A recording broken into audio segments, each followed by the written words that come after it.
Hello, we are discussing discourses of writing and learning to write, an essay from Ivanic, where he discusses several schools of um, traditions of considering writing and language as either a paradigm with its own things and characteristics, or either a way to teach how to write.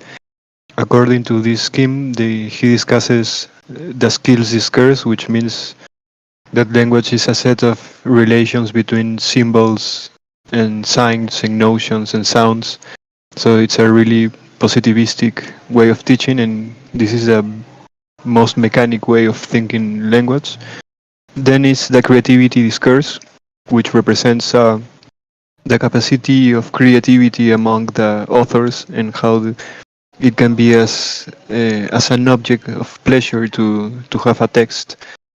This is very close to the third point, which is a process discourse, which means there is a process about writing, but also involved in the psychological things about writing. So there's a mental process of writing, and there's a practical way to consider writing in a procedural stuff. Then there is the genre discourse, which means that there are several genres according to several instances and purposes. So here we start to see a social factor in the area, which was really not the point in the discourse, the skills discourse, the first one, which was very logical and not considering the context, which is the main character of disapparition of language. Well, the genre discourse discusses that there is a tradition of kind of text which are referring to a kind of context and social practices, especially in academic environments. Then, very close to that, there is the social practices scarce, which means that for each manifestation of language in a written way, in a written sense, there must be a social meaning or a social purpose to the author and for the reader.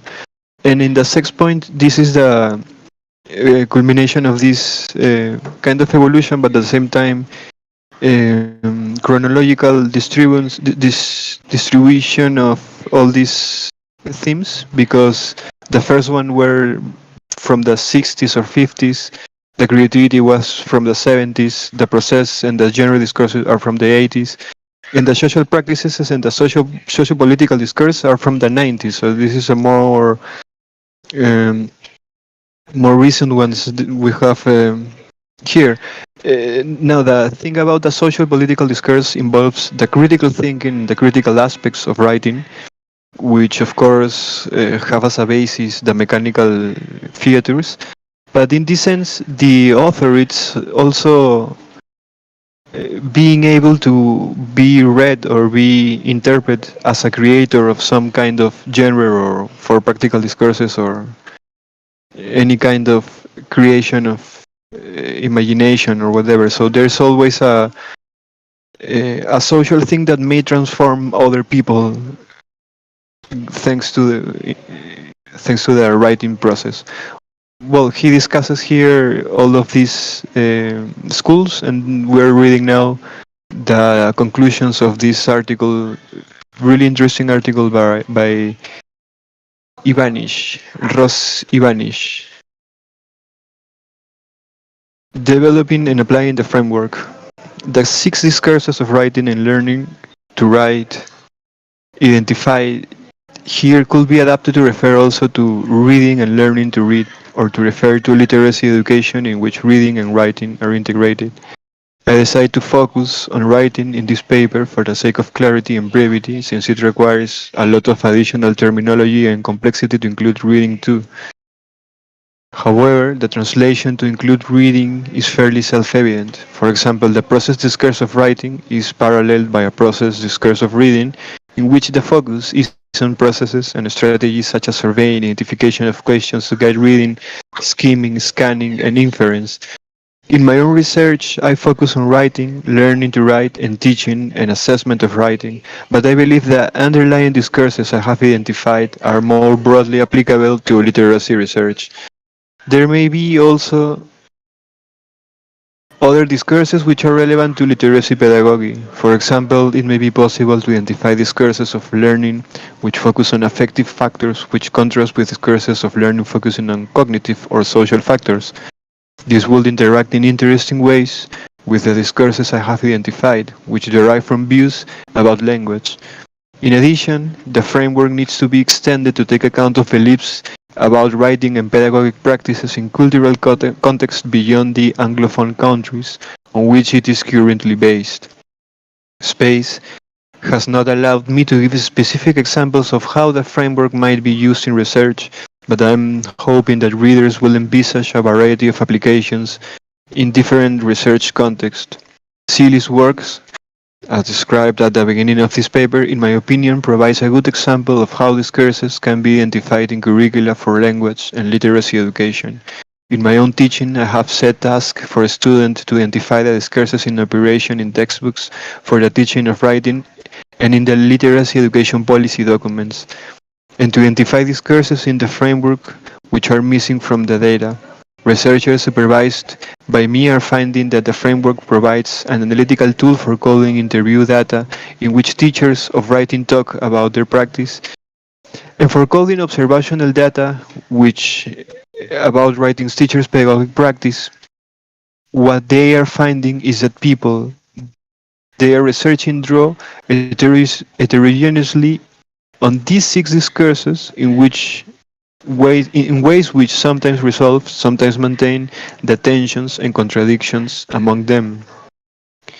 Towards a comprehensive pedagogy for the teaching of writing, my main claim for this framework is that it's a useful research tool distinguishing among different discourses of writing, each of which is constituted by a particular views of the nature of writing and of learning to write, specific ways of talking about writing, and specific pedagogic and assessment practices. Actual text, actual curricula, people writing or talking about literacy, and observable pedagogic practices may instantiate one of these discourses or may be hybrid instantiations of two or more of them. The multi-layered view of the nature of language presented in Figure 1 was used as a way of presenting and distinguish among these discourses, moving from a discourse based on a very restricted view of the nature of language to one in which language is much more broadly conceived. However, the multilayered view of language presented in Figure 1 could also be seen as a basis for imagining a holistic, comprehensive writing pedagogy. In such a view of writing, written text, writing processes, the writing event, and the socio-political context of writing will be understood to be progressively embedded within one another and intrinsically interrelated. The multimodal nature of written communication will be recognized in each layer: text, process, event, and context, as discussed further in Ivanic 2003. Learning to write will be conceived of as comprising of all four layers. I want to suggest that all six beliefs about writing listed in the third column of Figure 2 could make a contribution to a comprehensive view of writing, that any one without the other may be an impoverished view of writing, and that the same is true of the belief about learning to write in the fourth column. The corollary of this is that a comprehensive approach to the teaching of writing will combine elements from all six approaches to the teaching and assessments of writing, as listed in the right-hand columns, although a teacher attempting such an integration will inevitably face some tensions and contradictions as mentioned above. The multi-layered view of language implies the possibility of a more comprehensive pedagogy than those associated with individual discourses identified in the framework. Thus, a fully rounded pedagogy will derive from a multifaceted view of the nature of writing, which takes account of all four layers of a comprehensive view of language. A hypothetical example of practice, which takes account of all six views of the nature of writing and learning, is to base a series of lessons around a simulated activity which requires writing under real-life demands and constraints. This might be preceded by some research about the role of writing in the setting which has been chosen.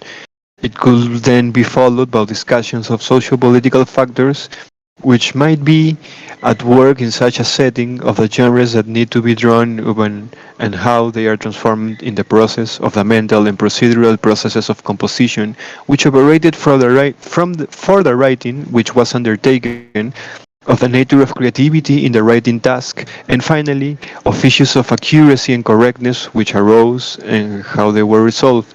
More realistically, specific teaching sequences might integrate two or more approaches, while a whole curriculum might span all six. There are inherent contradictions between, for example, a view of writing as a decontextualized product of an author's creativity and a view of writing as purpose-driven communication in a social context. But this does not imply that a teacher should treat writing as either one or the other, rather that both should be understood and should be drawn upon in the light of an understanding of the other. Such discourses tend to be driven apart, I suggest, by interest best in privileging one view of writing over others. The interests of those who will stand to gain politically or commercially from curriculum changes, from the introduction of new teaching materials, and from the adoption of one particular theoretical stance rather than the other. Teachers are to a large extent at the mercy of these forces, but they have the intellectual freedom to be aware of the way in which these forces privilege one discourse at the expense of the others, and to compensate for this, if at all possible. In order to maximize what they are offered to learners, I suggest that teachers of writing can benefit from being aware of the existence of all six views of writing and learning to write, and the pedagogic practices associated with them, and from recognizing which discourses of writing they are inhabiting. Acknowledgement. This paper has evolved from a presentation, The Discourses of Writing and Learning to Write, at the conference Discourses on Learning, Theoretical and Applied Perspective, Lancaster, England, July 1999. I have been a feed from feedback from participants at the conference and also from Theresa Lillis, Peter Hannon, David Barton, Karen Tusting, and many students of language and education courses at Lancaster University, particularly Sophie Case, John Wali, Emon, blah blah blah blah blah. I'm grateful also for valuable feedback from any anonymous reviewer for language and education. Notes, correspondence, reference y la concha su madre. Thank you very much.